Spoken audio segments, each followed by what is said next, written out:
to midafo memawaha ema wakwaba sunku krade ubani 88.3 FM and kreni beka se obake aigbenisi wezo logo njani se ipo mebua mu nyina no de mubani ewia prem to break ase ayatu ni di news flash na winim se ene ye fiade de na chese eye boja ye ensempi enegu maapu ni yusu inti wadaroma sa wote menka kame ho eno abna edu chumuwa mrosa wabra mabwabwa nsama no ede eba besom wo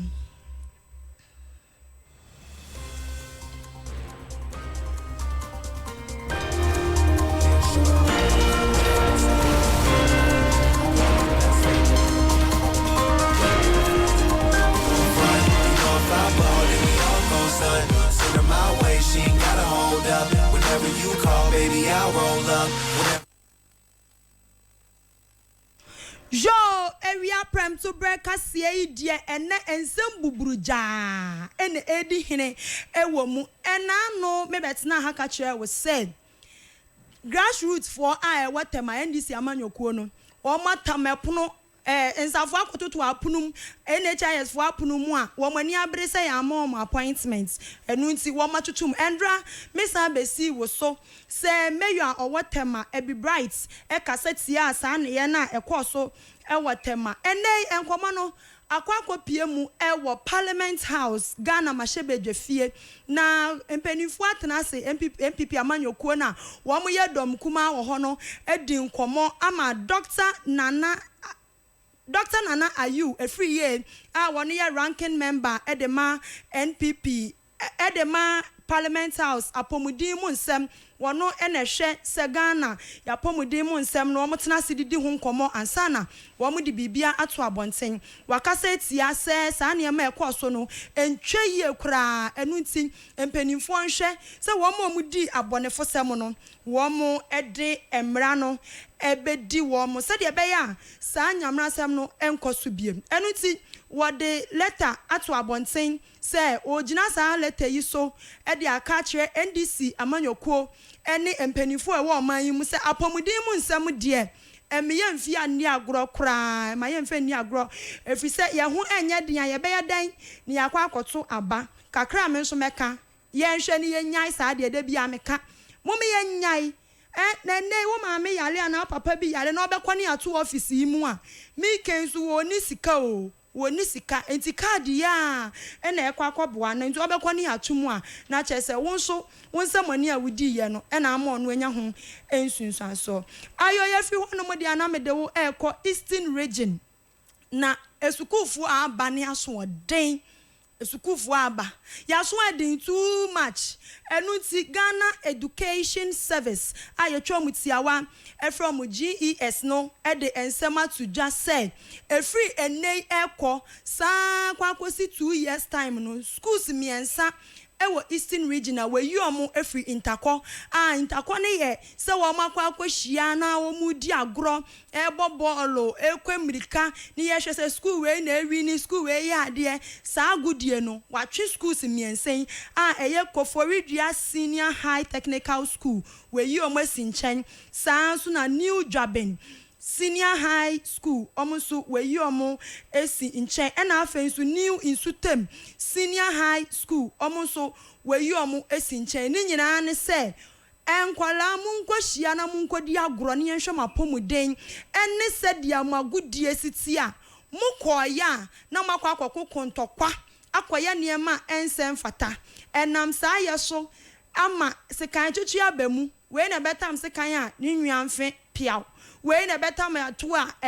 abuba ni nwatikọ we na betam we ya ena memu anu nso group wo mo ho echeche maiwa no ebo mo gang rape a enya asem ketua enu nti GES di aba se efri na kwesi 2 years watwe omo nyina asensen obi ani ho a oka agudie bia ho afen so wasan abo mo ka school bia etua 500 Ghana cedis sika no 5 million ena niama nso a wamasa sei no e wo bra omu kohia ye no omu betua ho ka afen so enipa wo mo ho ekeka ye so pra ye se woto ne mona ni nyina omu behwe se omu betua sa niema ne ho ka enti wo ya soma wo se ko school wokosua ade ana yesoma wo se wokwa akwana kwa kire se we ye beema anakwana kwa ye pipira agro mum yenhwe yo we nyina aka wo bi na mpanimfo no tena se din no mo hwe ne ma ekoso mum se daabi we mo munye generational thinkers omu ntimi enjai oman ne nhye yensa enu nti no chezo omu no mo de ye de omu pe ye kakra wo mo nti enu nti mum yenhwe se ye besesa ya kwan wo ma me de wo ko school akọ na fa ye enimonyam hye fa ma oman Ghana eni wabusua yo message na Ghana mashebedwe fie ye ntimi metena ha mekasa wo bre kwa mashebedwe fie mu nsem emmem efise no a ene ye de chichiri krai na enei owura Dr. Stephen Amwa a oye member of parliament osan ye MP edema nhyiaye so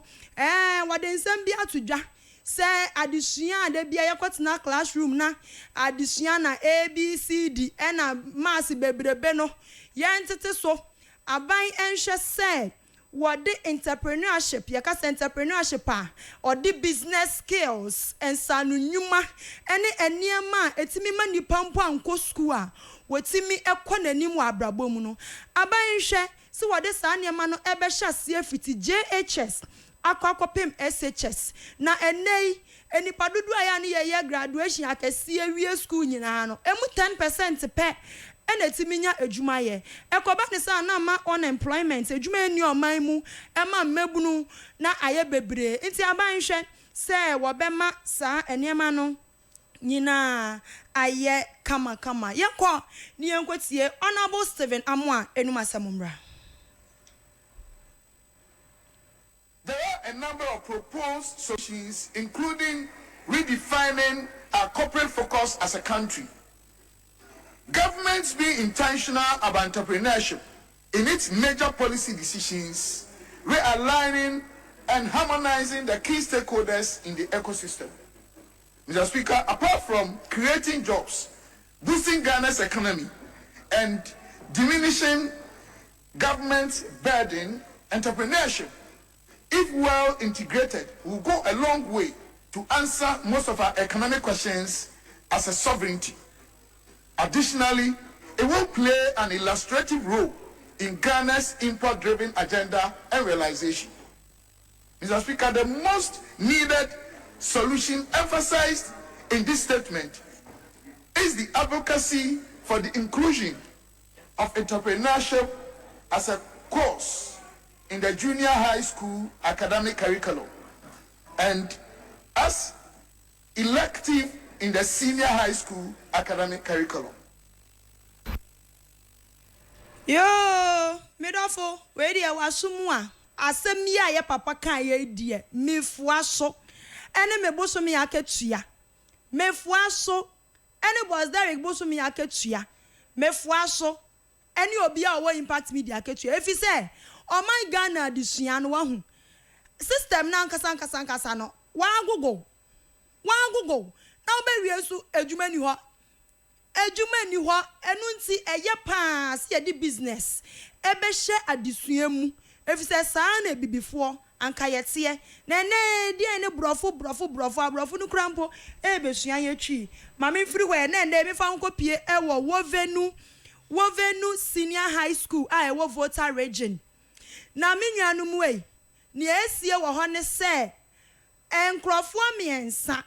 ena matron because the matron na wo mo hwe enkwala na aduane nuamu eni omadidie mu se bekoyie sans na opposi ni mechira police ni ai wo ma committee abom aban ehwe kwan a wo befa so a wo be ma nkwala dodo e wo man Ghana mu aduane adie mechira free SHS ya egusu kwasu ya aban ehwe da hu ni tini ne nan wo tete ne moremu ebre se de be ya sa gina ya ne be gina honom no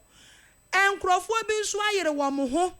ena kire se wo mu wie nuane no emunie anwanie tomato so sardine edie ya wo mo twekọ posini ni metro na nkrofo miense ka ho wo mo soa no mo de kọ se wo mo kọton ho se wo mu kwadio boso mesonso na aban se kukuru sika de atuo ka yentuo mo ka wo mo sa se ne aban ntua ye ka na aban ntua ye ka ye nu aduane enkwala nso anuane amode mo kete obeti school mu no wo fra mi nidi yo kwa mu di mi na wo send provisions na wo mane ni sika school ba akopɛ akwala be wie eka bubuja wo wie so wanya adwuma nye enti metro ni police ni ene nkrofo miense mesra wa ya che wo mo e di akwa akogina aban kukum ai wo mo nkwa ne yemi so mo aduane no mo koton ana mu kodi ade boso mi yentua amka e di anim gwa asesem nie enu ti municipal chief executive awo kuro nim ho e di atodwa se wo no won penim gwase o won penim gwase pani a wotena fie e ma nkwala di nsamone no ye ka nkwala abone sama ye de wo ka hu bi enu ti wa wonnim na obedi nyamra ho sem e wo kuro mu ho e fa suku hu o police station o die yo won fa ho nche wo betina kwanwa e hye so ankasa enu ti ya so wa mo e di akwa na wo ti fie na wunya adwuma anye na wo ye dede ne ya frɛ wa wasa abomaden a kwa akwawia uni fɛre wo wani so yo ma me nsan fa wo nkwa ya manwosem mu na MPP amanyokuo no akasetia ya papa doctor a wote edwemu a wo hwɛ ye kokoo ho nsɛm so Randy Abe Randy Abe ya papa wo hwe ye koko nsem so Dr. Randy Abe NPP for akom ho abom amanyokuo na parliament nu o wo ma sa kan wo ho abom nyankopon po kasa wase ekuo ketwa mamu nsuro enu jo mo nsuro ma chechire wo ho se NDC amanyokuo ene aban enhwe se papa ye beyi na si nchen efise frida wo betina akwanwa isu se ejidwa shin kwaso ewo kokofo abrabomu ena afensu kokobod ho ankasa no eniema yese basa enuti enam so ema yewra oponkroma a ono epeja pepa nkrata mechira nkrata de ma centrafo ono oye ranking member ohwe yesika semso ene se wo man no ebetu mpon egina yie wode nkrata ama centrafo centrafo e mumfa nsem yi nkwato abonten na monkanchira aban se koko board sika na yenye woso ne yetua wo mka no aban hwe no nyina baabi a wagina sabre no na eye 3625 cedis na aban etua ema kokofo inti yankwa na wo de yenkwati ensem ne bimra. All of this has come about because of the reset that Cocoa Board did. And that is why, respectfully, we ask the president to relieve the Cocoa Board CEO of his responsibilities at this point in time. Number two, we are asking the government that in previous times when cocoa prices fell and the government absorbed the shock and protected the cocoa farmer, the NDC government should absorb the cost of what they have done and protect the cocoa farmer and restore at least the 3,625 that they promised. This 2,800 or so that they are promising is totally unacceptable. Already we are receiving messages from cocoa farmers who say that all of this has come about because of the reset that Cocoa Board did. And that is why, respectfully, we ask the president to relieve the Cocoa Board CEO of his responsibilities at this point in time. Number two, we are asking the government that in previous times when cocoa prices fell and the government absorbed the shock and protected the cocoa farmer, the NDC government should absorb the cost of what they have done and protect the cocoa farmer and restore at least the 3,625 that they promised. This 2,800 or so that they are promising is totally unacceptable. Already we are receiving messages from cocoa farmers who say that if this is what is going to happen, to demonstrate in a number of these. And if they do, we in this caucus, we will join them on the streets to do. Ka kumwe ya jinukwa ekuo enum ya papa opon kroma ne yete ne nkan we don here ni nchirechire mu bia ne tintini ne tiete nya ne so wo munyintum se aban ebeti sika no so ida so odi sika ne bekọ anim ana so be ma na gina beebi agina na ekuafo mu bro efuo mu kwo yete nkra ha bode abo ya de nya ne ya kekam kontomre ne ya kekam no kwekuras na kwohwe entumwa ene wo ebegu so abrowo ansa na wo no baya na ya no baya no ne ye de yete ha ne ye kire de yepe ye hyehyɛ coat ene ya papa nom ne ya maame mu eti nkura se bre koko nsam de ye eno ene ye Ghana ye fa pem ankasa ansa na gold ne ne ya meka kan ho krampo aba Umo ya matata kwa shekura wenu ni hunso okofa akoko de ba Ghana. Yo, mi fi wadi anache se me de wo ko jato krom. Ensu asema tena ha efri juada. Ma ka edi ama penifo amonti ana. Me ba cho frɛ wo MP no. Ai frɛ no so on fan to new 88.3 FM na me kan su asem e wɔ ne mpɛso ane so ene nkane asem jato kromfo ebre jato ekurafo bre jato kromfo bre ni nyina ekuro baako adan ensuo ni hɔ kane ani hɔ enkrofo yi ho ya o ma hometem enu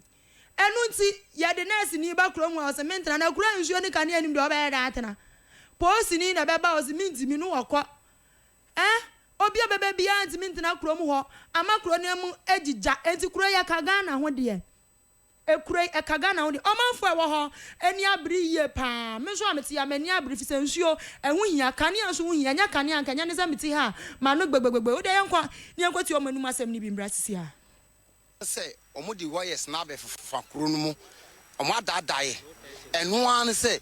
ya twa omu sa omo ba na omudi nneoma na aba kakra pe na omo abefa ebinumu na omudi akọ back enti a big problem challenges are your work community ha no anes for ha enti ye srepa mpanyifo amutie no ya bisa die ba ko bia eda yakoma so aye tumba epe apotodwuma no say ye hia light road any pipe ne nyina no ye wo challenges ensuo so ka ho ne nyina omudi light no be die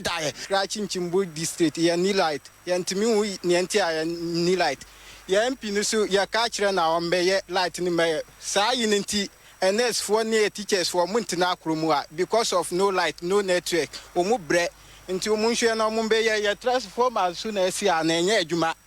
I say Omaya in I say your light will be a chomo musi your light by us ya ni light or Krumua ya bre yes on Abu Solomon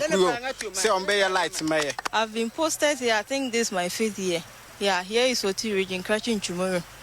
I work here as a clinical nurse and well we came and met them though. They are not having light. They said since we don't know, we just came to medicine. It has been difficult, especially rendering services in the night. At sometimes you see us like owning phone light to conduct delivery at night, offer services to clients, and in fact it's a hectic thing. We are passing through a lot here. There's no network.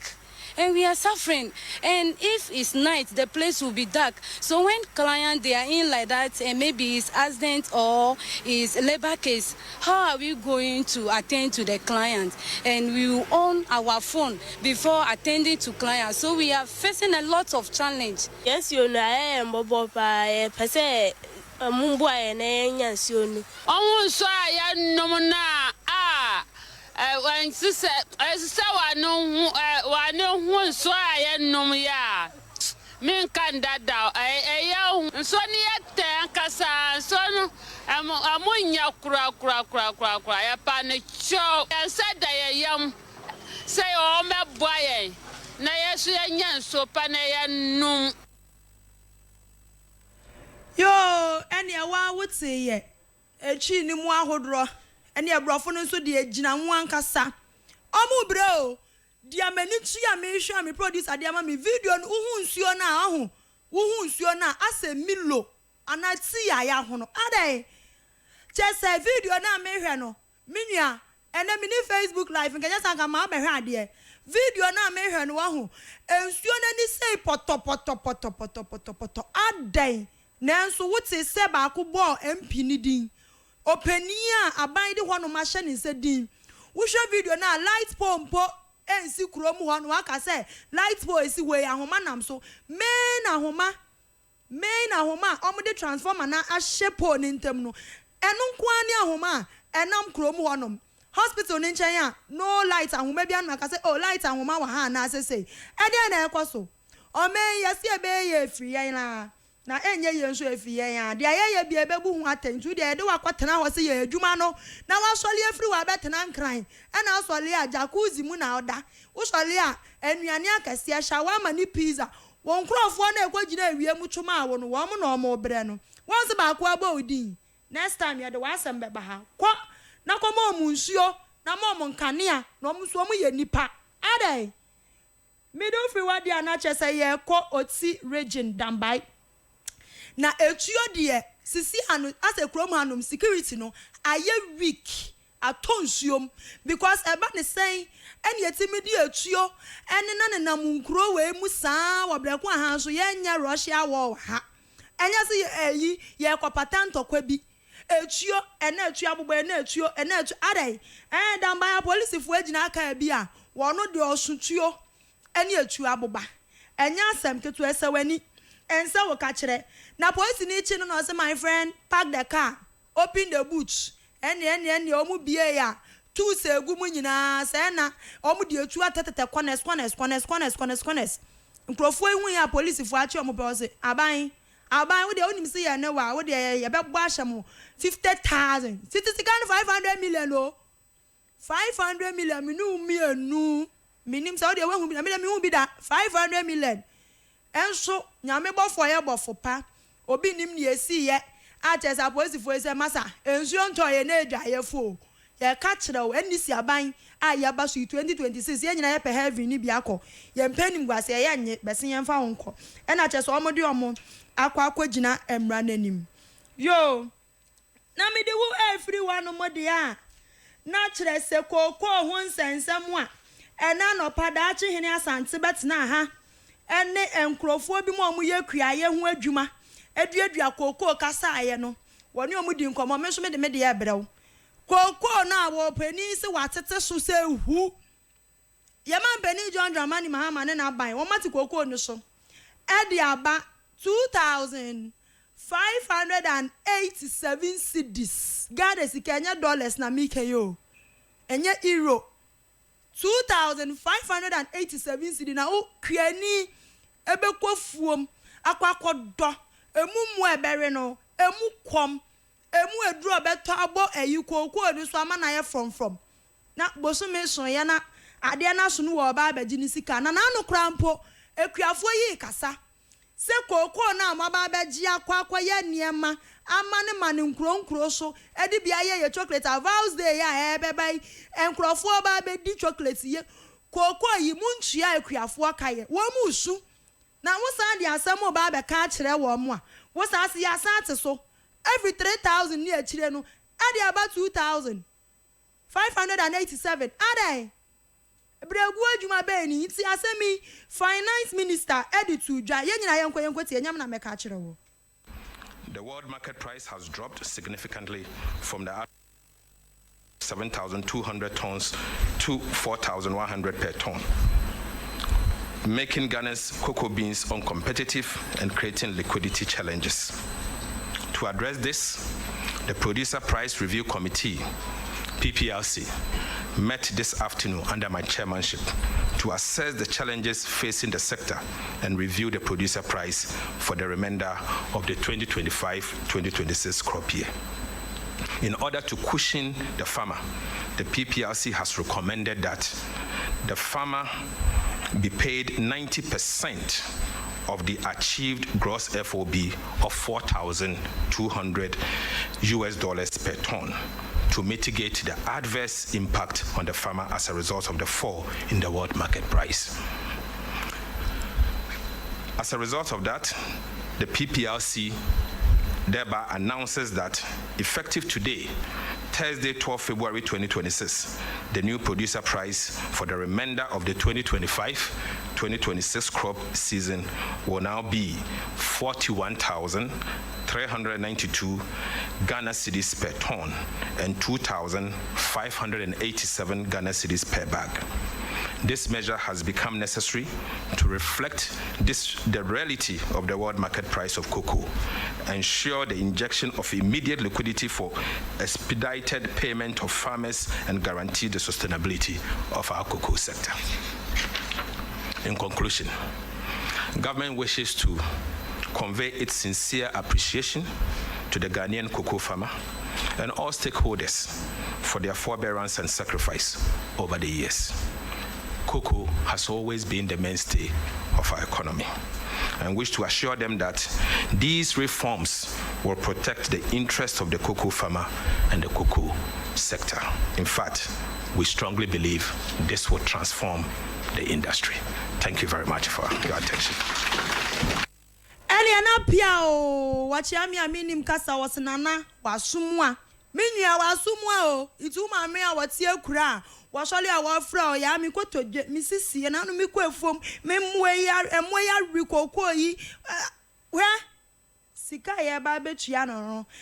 no yo ene na che say today in history de bia ya abakosem e de ma wo man Ghana na mi gusu agina ya papa Kwame Nkrumah anka ne na o president e de ma wo man Ghana 13 February e wo afi 1966 emu e na chese ya papa enye nyame a anka wo ma to bomb e wo Upper East Kulungu patro producer di no say edai Kulungulu pamcho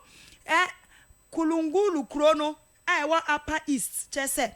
omu bo papa bomba enye nyame a eho sa video na enenam na afibia ye di na fa share ne birthday ni ade a ubon sa ba bi kita flowers na wo koto de amano no ofri to ko baabi ya wo ba wodu wo no si oh we dey mi neighbor country ni mi nkrofo a me ne mo wo wa ha ma mi sisi na eja me nchacha enkro so wodu Upper East as na ye de bomba ba be hye ho ye ba be blast papa ni na Yesu Kristo adom ene se erade wo butaye papa de magana won pese papa yi ebe free wo man yi mu nti no ochi ni gina ho no ma oje ne nkwa na emom enipa bia na ewo ne ho a wutimi se MPC ne ade ohun se aman penifo no ho nipa chese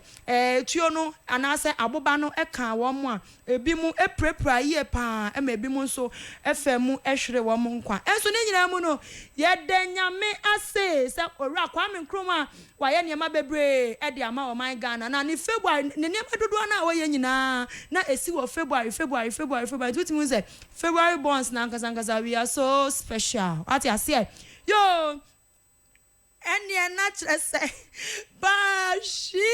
and I have a pow, and I have yada boja, Miss Row. Aha, and then you're the encommodore, and a bre wo. Would see be free a dada sits near your pom with Eddie and Sempi, Danny Denina. I see woman, you munami, I didn't come my bravo, me din and eno abna, edu chumuwa,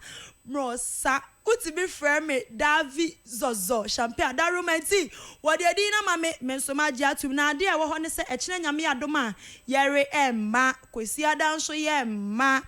Nanso edwada anopa obeti dachi hene ai nenka ewo the morning agenda so na wia 12 pepepe na misumi gina ha ebotu wa akosua champagne na wono nso ewa ha se ya chese wode enkomo every day bia BBC talk to me and after so aduane de eba beso mo enipa bi ene time echi kutu and abde enkomo ebre wo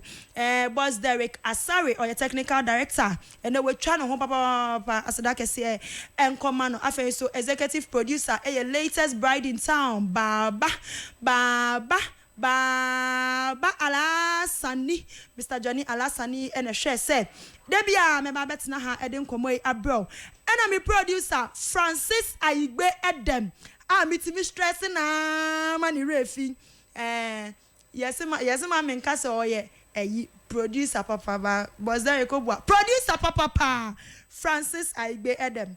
makrao nyame adoma adwo de be champagne champagne 2 o'clock na on fa every day bia BBC embra mbe so mo